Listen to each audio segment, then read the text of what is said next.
ಈ ಮಾನಿಗೇಡಿ ಕಾಂಗ್ರೆಸ್ ಸರ್ಕಾರ ಏನೂ ಸಾಧನೆಯೇ ಮಾಡದಿರ ಒಂದು ಸಾಧನಾ ಸಮಾವೇಶನ ಮಾಡೋಕ್ಕೆ ಹೊರಟಿದೆ. ಜನ ಇಲ್ಲಿ ಇಷ್ಟೆಲ್ಲ ತೊಂದರೆ ಅನುಭವಿಸ್ತಿದ್ರೆ ಇವ್ರ ಬೆನ್ನನ್ನು ಇವರೇ ತಟ್ಕೊಳ್ಳೋಕ್ಕೆ ಒಂದು ಹೊಸಪೇಟೆಯಲ್ಲಿ ಸಾಧನಾ ಸಮಾವೇಶ ಮಾಡ್ಕೊಂಡು ಕೂತಿದ್ದಾರೆ. ಇದು ಈ ಸರ್ಕಾರ ಜನರ ಮೇಲೆ ತೋರಿಸ್ತಿರೋ ಕಾಳಜಿ.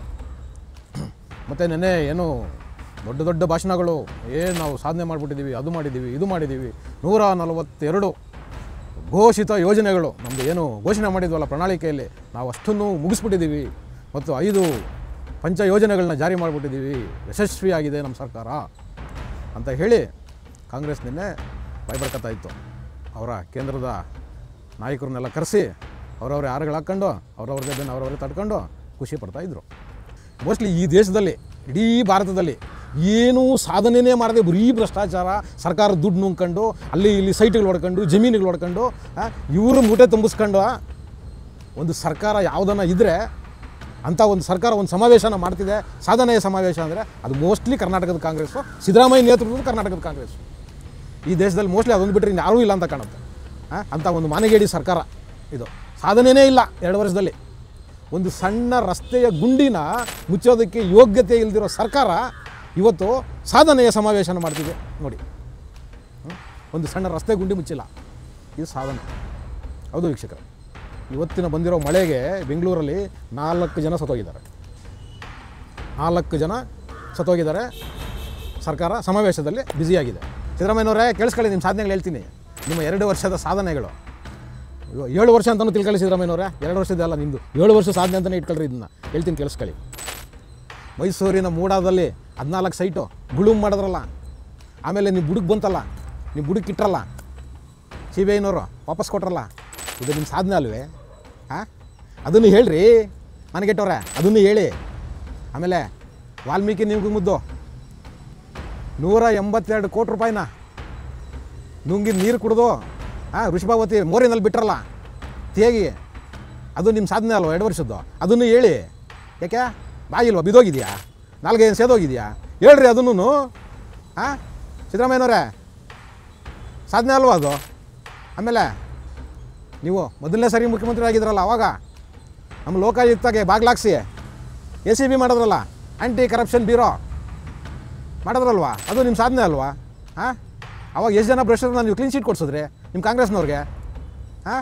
ACB ಮಾಡಿ, ಏನಂತ ಅದು ACB, ಆ್ಯಂಟಿ ಕರಪ್ಷನ್ ಬ್ಯೂರೋ. ಭ್ರಷ್ಟಾಚಾರ ನಿರ್ಮೂಲನಾ ಪಡೆ. ಯಾವನಾದರೂ ಒಂದು ಭ್ರಷ್ಟಾಚಾರ ನಿರ್ಮೂಲನೆ ಮಾಡಿದ್ದೀರಿ ಅಂದರೆ ಅದ್ರಲ್ಲಿ ನೀವು ಇರೋ ಭ್ರಷ್ಟರೆಲ್ಲ ಕ್ಲೀನ್ ಶೀಟ್ ಕೊಡ್ಸಿದ್ರಿ. ಇದನ್ನು ಹೇಳ್ರಿ ಜನರ ಮುಂದೆ, ಇದನ್ನು ಇಡ್ರಿ. ಇದು ನಿಮ್ಮ ಸಾಧನೆ ಅಲ್ವಾ? ಯಾಕೆ ಇದು ಹೇಳಕ್ಕೆ ಬಾಯ್ ಬರ್ತಿಲ್ವ ನಿಮಗೆ? ಆಮೇಲೆ ಎಷ್ಟು ಜನ ನಿಮ್ಮ ಈ 2 ವರ್ಷದ ಆಳ್ವಿಕೆ ತೊಗೊಳ್ಳೋಣ, ಹಿಂದೆ ಬೇಡ, ಈ 2 ವರ್ಷದಲ್ಲಿ ನಿಮ್ಮ ಸರ್ಕಾರ ಬಂದ ಮೇಲೆ ಹಿಂದೂ ಕಾರ್ಯಕರ್ತರ ಕಗ್ಗೊಲೆಗಳಾಗಿದ್ದಾವೆ. ಎಷ್ಟು ಪೊಲೀಸ್ ಸ್ಟೇಷನ್ಗಳ ಮೇಲೆ ಕಲ್ಲುಡಿಸಿದ್ದೀರಿ ನೀವು ನಿಮ್ಮ ಬ್ರದರ್ಸ್ನ ಬಿಟ್ಟು. ಅದನ್ನು ಹೇಳ್ರಿ, ಅದು ನಿಮ್ಮ ಸಾಧನೆ ಅಲ್ವಾ? ಆಮೇಲೆ ಸಿದ್ದರಾಮಯ್ಯನವರೇ ನಿಮ್ದು ಇನ್ನೂ ಸಾಧನೆಗಳಿದೆ, ಕೇಳಿಸ್ಕೊಳ್ಳಿ. ನಾಗಮಂಗಲದಲ್ಲಿ ಕಲ್ಲು ಹೊಡೆದ್ರಲ್ಲ, ಅದು ನಿಮ್ಮ ಸಾಧನೆ ಅಲ್ವಾ? ಕೆರಗೋಡಲ್ಲ ಹನುಮಧ್ವಜಕ್ಕೆ ಏನು ಮಾಡಿದ್ರಿ ನೀವು? ಅದು ನಿಮ್ಮ ಸಾಧನೆ ಅಲ್ವಾ? ಇಲ್ಲಿ ಮೈಸೂರಲ್ಲಿ ಉದಯಗಿರಿನಲ್ಲಿ ಪೊಲೀಸದವ್ರಿಗೆ ಮತ್ತು ಪೊಲೀಸ್ ಸ್ಟೇಷನ್ ಕಲ್ಲು ಹೊಡೆಸಿದ್ರಲ್ಲ, ಇದು ನಿಮ್ಮ ಸಾಧನೆ ಅಲ್ವಾ? ಇದನ್ನು ಹೇಳ್ರಿ ನಿಮ್ಮ ಸಾಧನಾ ಸಮಾವೇಶದಲ್ಲಿ. ಆಮೇಲೆ ಎಷ್ಟು ಕೇಸುಗಳನ್ನ ವಾಪಸ್ ತಗೊಂಡ್ರಿ ನೀವು, ಗಲಭೆ ಕೇಸುಗಳನ್ನ? ಅದನ್ನು ಹೇಳಿ. ಇದು ನಿಮ್ಮ ಸಾಧನೆ ಅಲ್ವಾ 2 ವರ್ಷದ್ದು? ಇವೆಲ್ಲ ಹೇಳ್ಬೇಕಲ್ವಾ? ನಿನ್ನೆ ಮಲ್ಲಿಕಾರ್ಜುನ್ ಖರ್ಗೆ ಅವರೇ ನೀವು ಮಾತಾಡೋದ್ರಲ್ವಾ, ಖರ್ಗೆಜಿಯವರೇ ನೀವು ಮಾತಾಡೋದ್ರಲ್ವಾ? ಬ್ಲಂಡರ್ ಅನಿಸಿಲ್ವ ನಿಮಗೆ? ನಮ್ಮ ಪಾಕಿಸ್ತಾನ ಅಂತ ಹೇಳ್ತಿರಲ್ವ, ಅದು ಯಾವ ಬಾಯಲ್ಲಿ ಹೇಳ್ತಿರ್ರಿ ನೀವು? ಅದು ನಮ್ಮ ಪಾಕಿಸ್ತಾನ ಅಂತ ಹೇಳ್ತಿರಲ್ರಿ ನೀವು? ಆಮೇಲೆ ಅದೆಂಥದ್ದು ಚುಟ್ಟುಮುಟ್ಟು ಯುದ್ಧ ಅಂತೆ. ಖರ್ಗೆಜಿ ನೀವು ತುಂಬ ಅನುಭವ ಇದೆ, ತುಂಬ ದೊಡ್ಡ ಮನುಷ್ಯರು ನೀವು, ನಿಮ್ಮಿಂದ ಇಂಥದ್ದನ್ನ ನಿರೀಕ್ಷೆ ಮಾಡಿರಲಿಲ್ಲ. ಹೌದು, ನಿಮ್ಮಿಂದ ಇಂಥದ್ದನ್ನು ನಿರೀಕ್ಷೆ ಮಾಡಿರಲಿಲ್ಲ. ಮತ್ತು ಸಿದ್ದರಾಮಯ್ಯನವರೇ, ಈಗ ನೀವೇನು ಪಂಚ ಗ್ಯಾರಂಟಿಗಳನ್ನ ಕೊಡ್ತಾಯಿದ್ದೀನಿ ಅಂತ ಹೇಳ್ತಿರಲ್ವ, ನೀವು ಹೇಳಿ, ನೀವೇನಾದರೂ ಸರ್ಕಾರದಲ್ಲಿ ಆದಾಯನ ಜಾಸ್ತಿ ಮಾಡ್ಕೊಂಡು ಅಲ್ಲಿ ಬರ್ತಕ್ಕಂಥ ಆದಾಯನ ನೀವು ಜನರಿಗೆ ಶೇರ್ ಮಾಡ್ತಿದ್ದೀರಾ? ಪಂಚ ಗ್ಯಾರಂಟಿಗಳಿಗೆ ಕೊಡ್ತಿದ್ದೀರಾ? ಇಲ್ಲ. ಮತ್ತು ನೀವು ಈ ಗ್ಯಾರಂಟಿಗಳನ್ನ ಕೊಟ್ಟ ಮೇಲೆ ಎಷ್ಟೆಲ್ಲ ಬೆಲೆ ಏರಿಕೆ ಮಾಡಿದ್ದೀರಿ? ಕರೆಂಟ್ ಜಾಸ್ತಿ ಆಯಿತು, ನೀರು ಜಾಸ್ತಿ ಆಯಿತು, ಬಸ್ ಜಾಸ್ತಿ ಆಯಿತು. ನಮ್ಮ ರೈತರು ಹಾಕ್ಸ್ಕೊಂತಿದ್ದ ಟ್ರಾನ್ಸ್ಫಾರ್ಮರು 30ರಿಂದ 40 ಸಾವಿರ ರೂಪಾಯಿ ಟ್ರಾನ್ಸ್ಫಾರ್ಮರ್ ಸಿಕ್ತಿತ್ತು, ಇವತ್ತು 3 ಲಕ್ಷ ರೂಪಾಯಿ ಮಾಡಿಕ್ಕಿದ್ದೀರಿ. ಇದು ನಿಮ್ಮ ಸಾಧನೆ ಅಲ್ವಾ? ಹೇಳ್ರಿ ಇದನ್ನು. ಇದನ್ನು ಯಾಕೆ ಮುಚ್ಚಿಟ್ಕೊಂಡಿದ್ದೀರಿ? ಇದನ್ನು ಹೇಳಿ ನಿಮ್ಮ ಸಾಧನಾ ಸಮಾವೇಶಕ್ಕೆ. ನಿಮ್ಮ ನಾಯಕ ಇದನ್ನಲ್ಲ, ಪ್ರಶ್ನಾತೀತ ನಾಯಕ ಮಿಸ್ಟರ್ ರಾಹುಲ್ ಗಾಂಧಿ, ಅವ್ರ ಕೈಲೇ ಹೇಳಿಸ್ರಿ. ನಿಮಗೆ ಹೇಳೋಕ್ಕೆ ಯೋಗ್ಯತೆ ಇಲ್ಲ ಅಂದ್ರೆ ಅವ್ರ ಕೈಲಾದರೂ ಹೇಳಿಸಿ, ನುಡುಮುತ್ತುಗಳನ್ನ ಉದುರಿಸಿ ನಿಮ್ಮ ಸಾಧನೆಗಳನ್ನ. ಟ್ಯಾಕ್ಸಿವಾಲಾ ಕಾರ್ಯಕ್ರಮಕ್ಕೆ ಸ್ವಾಗತ. ನಾನು ನಿಮ್ಮ ನರಸಿಂಹಮೂರ್ತಿ. ವೀಕ್ಷಕರೇ, ನಮಗೆಲ್ಲ ಗೊತ್ತಿರೋ ಹಾಗೆ ಇವತ್ತು ರಾಜ್ಯದ ಸಾಕಷ್ಟು ಜಿಲ್ಲೆಗಳಲ್ಲಿ ವಿಪರೀತವಾಗಿ ಮಳೆ ಬೀಳ್ತಿದೆ. ಅದರಲ್ಲೂ ವಿಶೇಷವಾಗಿ ಬೆಂಗಳೂರು ತುಂಬ ಹೆಚ್ಚಿಗೆ ಮಳೆಯಿಂದ ಹಾನಿಯಾಗಿರ್ತಕ್ಕಂತಹ ಯಾವುದಾದ್ರೂ ಒಂದು ಊರಿದ್ದರೆ ಅದು ಬೆಂಗಳೂರು. ಇವತ್ತು ಬೆಂಗಳೂರಿನಲ್ಲಿ ನಾವು ನೋಡ್ತಾ ಇದ್ದೀವಿ, ಬೆಳ್ಳಂದೂರು, ಮಹದೇವಪುರ, ವೈಟ್ಫೀಲ್ಡು, ಸಿಲ್ಕ್ ಬೋರ್ಡು, ಹಾಗೆ ಬೊಮ್ಮನಹಳ್ಳಿ, ಸಾಕಷ್ಟು ಭಾಗಗಳಿವತ್ತು ಬೆಂಗಳೂರಿನಲ್ಲಿ ಮಳೆ ನೀರಿನಿಂದ ಮುಳುಗಿ ಜನ ದೋಣಿನಲ್ಲಿ ಓಡಾಟ ಮಾಡ್ತಿದ್ದಾರೆ. ಇದೆಲ್ಲ ನಾವು ನೋಡ್ತಾ ಇದ್ದೀವಿ, ಟಿ ವಿಗಳಲ್ಲಿ ನೋಡ್ತೀವಿ, ಪತ್ರಿಕೆಗಳು ನೋಡ್ತಿದ್ದೀವಿ. ಆದರೆ ಇವತ್ತು ಈ ಮಾನಿಗೇಡಿ ಕಾಂಗ್ರೆಸ್ ಸರ್ಕಾರ ಏನೂ ಸಾಧನೆಯೇ ಮಾಡದಿರ ಒಂದು ಸಾಧನಾ ಸಮಾವೇಶನ ಮಾಡೋಕ್ಕೆ ಹೊರಟಿದೆ. ಜನ ಇಲ್ಲಿ ಇಷ್ಟೆಲ್ಲ ತೊಂದರೆ ಅನುಭವಿಸ್ತಿದ್ರೆ ಇವ್ರ ಬೆನ್ನನ್ನು ಇವರೇ ತಟ್ಕೊಳ್ಳೋಕ್ಕೆ ಒಂದು ಹೊಸಪೇಟೆಯಲ್ಲಿ ಸಾಧನಾ ಸಮಾವೇಶ ಮಾಡ್ಕೊಂಡು ಕೂತಿದ್ದಾರೆ. ಇದು ಈ ಸರ್ಕಾರ ಜನರ ಮೇಲೆ ತೋರಿಸ್ತಿರೋ ಕಾಳಜಿ. ಮತ್ತು ನೆನ್ನೆ ಏನು ದೊಡ್ಡ ದೊಡ್ಡ ಭಾಷಣಗಳು, ಏನು ನಾವು ಸಾಧನೆ ಮಾಡಿಬಿಟ್ಟಿದ್ದೀವಿ, ಅದು ಮಾಡಿದ್ದೀವಿ, ಇದು ಮಾಡಿದ್ದೀವಿ, 142 ಘೋಷಿತ ಯೋಜನೆಗಳು ನಮ್ಮದು ಏನು ಘೋಷಣೆ ಮಾಡಿದ್ವಲ್ಲ ಪ್ರಣಾಳಿಕೆಯಲ್ಲಿ, ನಾವು ಅಷ್ಟನ್ನು ಮುಗಿಸ್ಬಿಟ್ಟಿದ್ದೀವಿ ಮತ್ತು 5 ಪಂಚ ಯೋಜನೆಗಳನ್ನ ಜಾರಿ ಮಾಡಿಬಿಟ್ಟಿದ್ದೀವಿ, ಯಶಸ್ವಿಯಾಗಿದೆ ನಮ್ಮ ಸರ್ಕಾರ ಅಂತ ಹೇಳಿ ಕಾಂಗ್ರೆಸ್ ನಿನ್ನೆ ಭಯಪಡ್ಕೊತಾ ಇತ್ತು. ಅವರ ಕೇಂದ್ರದ ನಾಯಕರನ್ನೆಲ್ಲ ಕರೆಸಿ ಅವರವರೇ ಹಾರಗಳು ಹಾಕ್ಕೊಂಡು ಅವ್ರವ್ರದ್ದೇ ಬೆನ್ನು ಅವರವರೇ ತಡ್ಕೊಂಡು ಖುಷಿ ಪಡ್ತಾಯಿದ್ರು. ನೋಡಿ ಇವ್ರದ್ದು ಹೆಂಗಿದೆ ಅಂದರೆ ನಗಪಾಟ್ಲು. ಇಲ್ಲಿ ಬೆಂಗಳೂರಲ್ಲಿ JCBನಲ್ಲಿ ನೀರು ತುಂಬಿಸಾಕ್ತವ್ರೆ ಹೊರಕ್ಕೆ, ಅದು JCBಗಳಲ್ಲಿ ನೀರು ತುಂಬಿಸಾಕ್ತವ್ರೆ. ಅಲ್ಲಿ ವೇದಿಕೆ ಮೇಲೆ ಏನೋ ಇದು ಮರಗಳು ತಗೊಂಡು ಕಣಜಕ್ಕೆ ತುಂಬ್ತವ್ರೆ ಭತ್ತನ, ಧಾನ್ಯಗಳನ್ನ. ಇಲ್ಲಿ ಖಜಾನೆನೇ ಕನ್ನೆ ಮಾಡ್ಕೊಂಡು ಕೂತವ್ರೆ. ಕೂತ್ಬಿಟ್ಟು ಅಲ್ಲಿ ಏನೋ ಮರಗಳು ತಗೊಂಡು ತುಂಬಿಸ್ತವ್ರೆ ಈ ಅಯೋಗ್ಯರು. ಇಂಥ ಪರಿಸ್ಥಿತಿ ಇವತ್ತು ನೋಡಿ, ನಾವು ಇಂಥವ್ರನ್ನ ಆಯ್ಕೆ ಮಾಡಿದ್ದೀವಿ. ಇಂಥ ಒಂದು ಸರ್ಕಾರ ನಮ್ಮನ್ನು ಆಳ್ತಿದೆ ಇವತ್ತು. ಆಮೇಲೆ ನೀವೆಲ್ಲ ನೋಡಿರ್ತೀರಿ ಆ ಕಾರ್ಯಕ್ರಮದಲ್ಲಿ, ಆ ಸಮಾವೇಶದಲ್ಲಿ, ಆ ಸಾಧನೆಯ ಸಮಾವೇಶದಲ್ಲಿ. ಮತ್ತು ಇಲ್ಲೊಂದು ವಿಚಾರ ಹೇಳ್ತೀನಿ.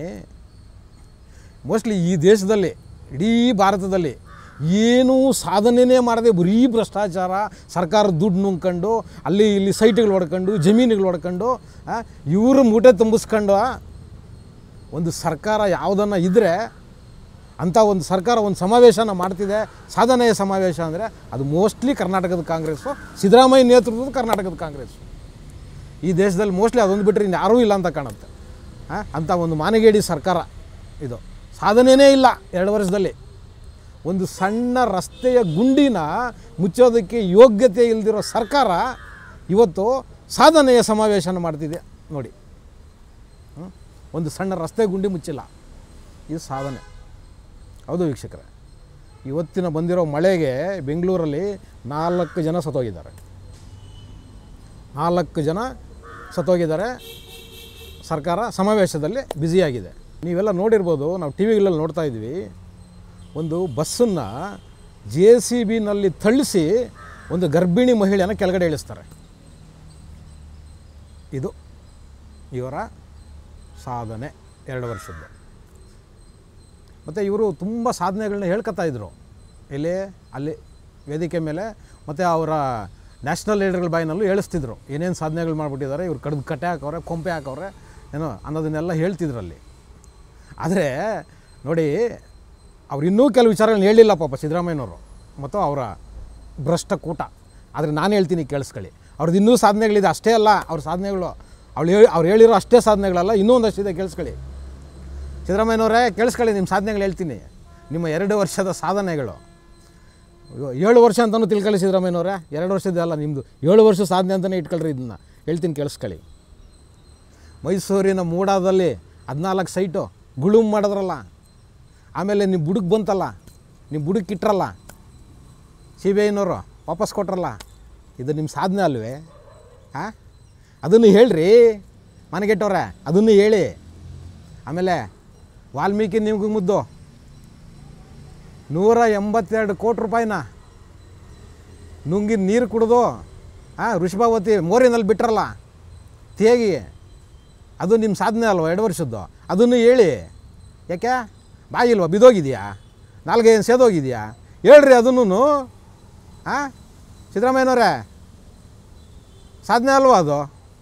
ಆಮೇಲೆ ನೀವು ಮೊದಲನೇ ಸರಿ ಮುಖ್ಯಮಂತ್ರಿ ಆಗಿದ್ರಲ್ಲ, ಆವಾಗ ನಮ್ಮ ಲೋಕಾಯುಕ್ತಗೆ ಬಾಗ್ಲಾಕ್ಸಿ ACB ಮಾಡಿದ್ರಲ್ಲ, ಆ್ಯಂಟಿ ಕರಪ್ಷನ್ ಬ್ಯೂರೋ ಮಾಡಿದ್ರಲ್ವಾ? ಅದು ನಿಮ್ಮ ಸಾಧನೆ ಅಲ್ವಾ? ಅವಾಗ ಎಷ್ಟು ಜನ ಭ್ರಷ್ಟರನ್ನ ನೀವು ಕ್ಲೀನ್ ಶೀಟ್ ಕೊಡಿಸಿದ್ರಿ ನಿಮ್ಮ ಕಾಂಗ್ರೆಸ್ನವ್ರಿಗೆ? ACB ಮಾಡಿ, ಏನಂತೆ ಅದು ACB, ಆ್ಯಂಟಿ ಕರಪ್ಷನ್ ಬ್ಯೂರೋ. ಭ್ರಷ್ಟಾಚಾರ ನಿರ್ಮೂಲನಾ ಪಡೆ.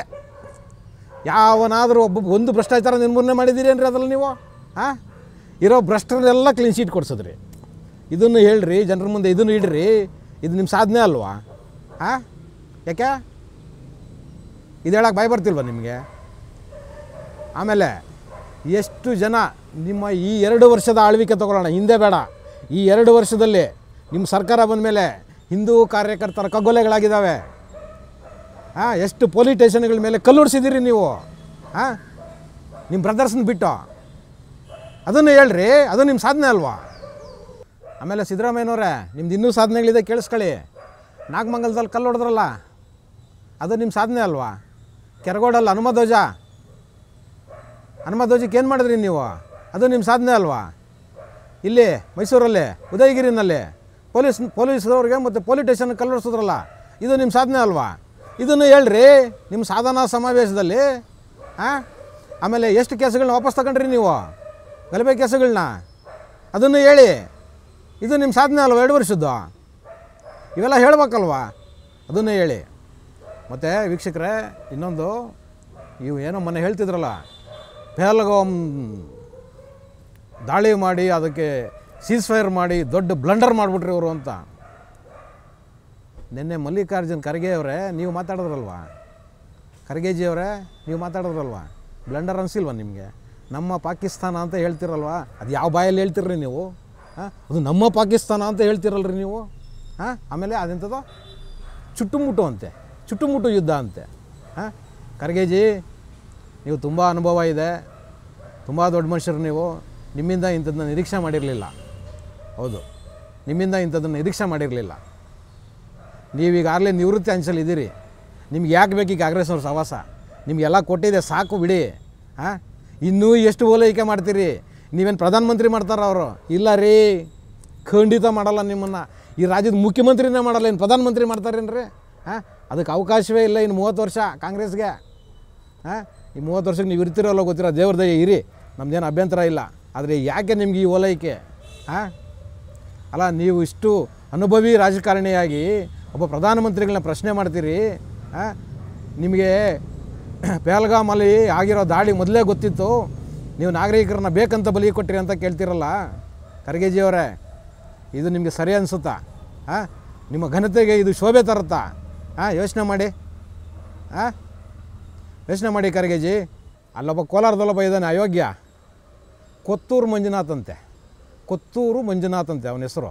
ವೀಕ್ಷಕರಿಗೆ ಕ್ಷಮಿಸಿ, ನಾನು ಏಕವಚನದಲ್ಲಿ ಮಾತಾಡ್ತಿದ್ದೀನಿ.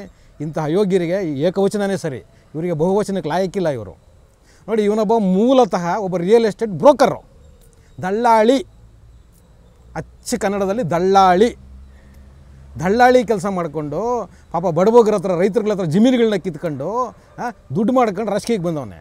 ಇವನು ದೇಶದ ಬಗ್ಗೆ ಮಾತಾಡ್ತಾನೆ, ಸೈನಿಕರ ಬಗ್ಗೆ ಮಾತಾಡ್ತಾನೆ. ಎಂಥ ವಿಪರ್ಯಾಸ ರೀ ನಮ್ಮದು. ಇಂಥವ್ರ ಬಾಯಲ್ಲಿ ಸೈನಿಕರ ಬಗ್ಗೆ ಮಾತು ಕೇಳಿಸ್ಕೊಳ್ಳೋಂಥದ್ದಾಗಿಬಿಟ್ಟಿದೆ. ಏನು ಹೇಳ್ತಾನವನು? ಪಹಲ್ಗಾಮ್ ದಾಳಿಗೆ ಸೈನಿಕರೇ ಏನಾದರೂ ಸಂಚು ಮಾಡಿ ಟೆರರಿಸ್ಟ್ಗಳನ್ನ ಕರೆಸಿದ್ರು ಅಂತ ಹೇಳ್ತಾನವನು. ನೋಡಿ, ಇಂಥವರೆಲ್ಲ ನಮ್ಮ ಲೀಡ್ರುಗಳು. ಇಂಥವ್ರ ಕೈನಲ್ಲಿ ನಾವು ದೇಶ ಕೊಡೋಕೆ ಹೊರಟಿದ್ದೀವಿ. ಕೋಲಾರ ಜನಗಳೇ, ನಿಮಗೆ ನಮಸ್ಕಾರ. ಇಂಥ ಅಯೋಗ್ಯರನ್ನೂ ಆಯ್ಕೆ ಮಾಡ್ತಿರಲ್ಲ. ಲೇ ಕೊತ್ನೂರು ಮಂಜ, ಹೇಳ್ತೀನಿ ಕೇಳಿಸ್ಕೊಳ್ಳಲಿ.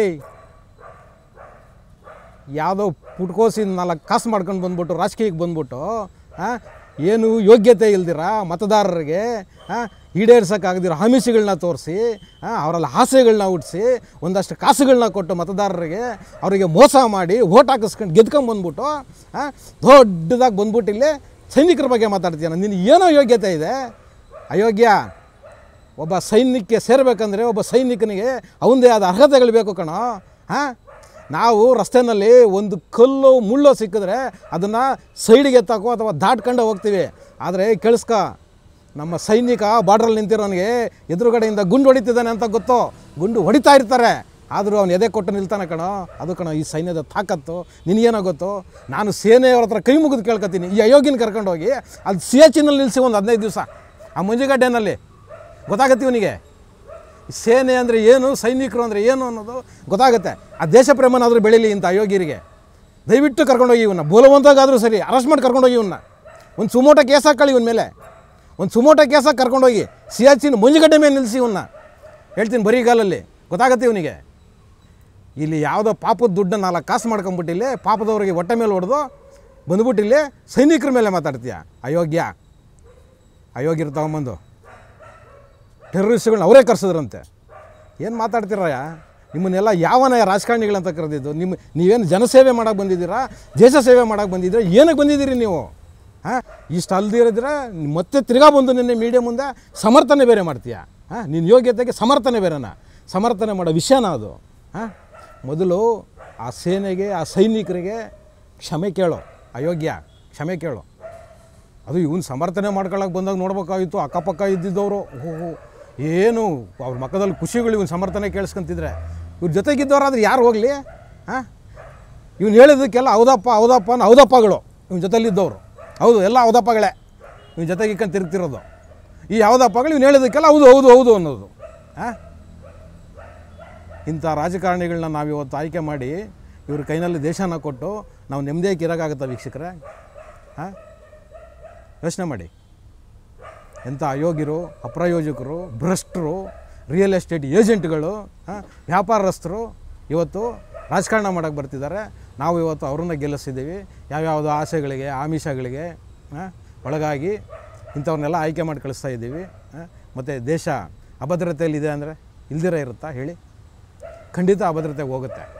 ಎಲ್ಲಿವರೆಗೂ ನಾವು ಇಂಥ ಅಯೋಗ್ಯರನ್ನ ನಾವು ಆಯ್ಕೆ ಮಾಡಿ ಕಳಿಸ್ತಿರ್ತೀವಿ. ಇವರಿಗೆ ನೋಡಿ, ದೇಶದ ಮೇಲೆ ಭಕ್ತಿ ಇಲ್ಲ, ದೇಶದ ಮೇಲೆ ಗೌರವ ಇಲ್ಲ, ದೇವ್ರ ಮೇಲೆ ಭಕ್ತಿ ಇಲ್ಲ, ಧರ್ಮದ ಬಗ್ಗೆ ನಿಷ್ಠೆ ಇಲ್ಲ. ಇವ್ರದ್ದೇನು ಕೆಲಸ? ಇನ್ನು ಸಮಾಜ ಸೇವೆ ಅಂತೂ ಇಲ್ಲವೇ ಇಲ್ಲ. ಇವ್ರೇನಿದ್ರು ಇವ್ರ ಸೇವೆ ಮಾಡ್ಕೊಂಡು, ಇವ್ರ ಆಸ್ತಿಗಳು ಮಾಡ್ಕೊಂಡು, ದುಡ್ಡು ಮಾಡ್ಕೊಂಡು ಒಂದು 10 ತಲೆಮಾರಿಗೆ ಆಗೋ ಅಷ್ಟನ್ನು ಕೂಡ ಹಾಕೊಳ್ಳೋದಕ್ಕೆ ಇವ್ರು ರಾಜಕಾರಣಕ್ಕೆ ಬರೋದು. ಆಮೇಲೆ ಈಗೇನು ನೀವು ಮಾಡಿದ್ರಲ್ಲ ಸಮಾವೇಶ, ಸಾಧನೆಯ ಸಮಾವೇಶ, ದೊಡ್ಡದಾಗಿ ಹೇಳ್ಕೊಂಡ್ರಲ್ಲ 5 ಪಂಚವಾರ್ಷಿಕ ಯೋಜನೆಗಳು ಯಶಸ್ವಿಯಾಗಿ ಜನರಿಗೆ ತಲುಪಿಸಿದ್ದೀವಿ ನಾವು ಅಂತ. ಸಿದ್ದರಾಮಯ್ಯನವರೇ, ನೀವೇ ಫೈನಾನ್ಸ್ ಮಿನಿಸ್ಟ್ರು, ಹೇಳಿ ಎಷ್ಟು ಕೋಟಿ ಸಾಲ ಮಾಡಿದ್ದೀರಿ, ಎಷ್ಟು ಬಡ್ಡಿ ಕಟ್ತಿದ್ದೀರಿ ಹೇಳಿ? ಅದನ್ನೂ ಅದು ನಿಮ್ಮ ಸಾಧನೆ ಅಲ್ವಾ?